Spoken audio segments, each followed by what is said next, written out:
Well, as I said before, the investigation is very much a work in progress and the details are very sketchy. Now, one report that's just come through, but is yet unconfirmed, is that the bombs may have been planted in pressure cookers, the kind of pressure cookers used for making risotto or paella at home. Well, we just don't know whether it's true or not.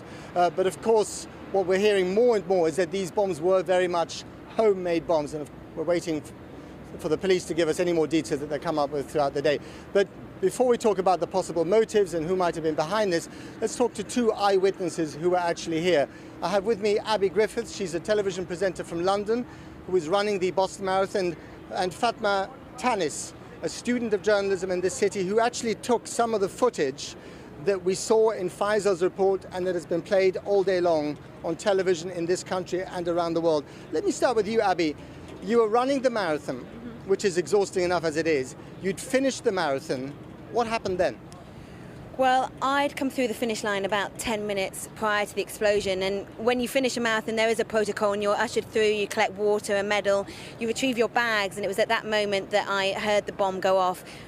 And I have to say, I had this sixth sense that it was something very bad. It was like a sound I'd never heard before. Was it a loud bang? Yeah, it was so loud. It was very eerie. You knew it was serious. The ground underneath my foot shook slightly and everyone was just looking around quite bewildered with a sense of unknowing initially. That changed quite quickly afterwards, where it suddenly became a state of chaos. And your boyfriend had also run the marathon, but he was ahead of you.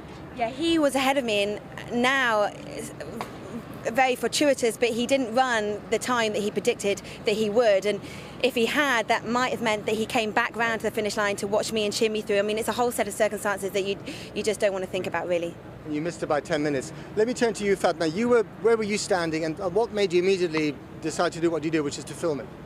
I was standing about 50 feet from where the bomb went off. 50 feet? Yes. I was on the other side of the finish line. So that's from here to the other side of the road? Yes, exactly, yes. At first, when I heard the bomb go off, I thought maybe, the big jumbo TV had fallen or some sort of generator, an accident.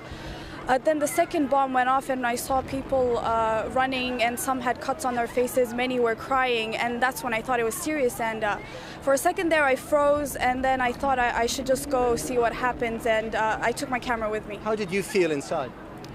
Well, I was very worried. I didn't know what was going to happen. I was just going, I didn't really think too much about it. Yeah. And were there injured people lying around all over the place? Describe the scene.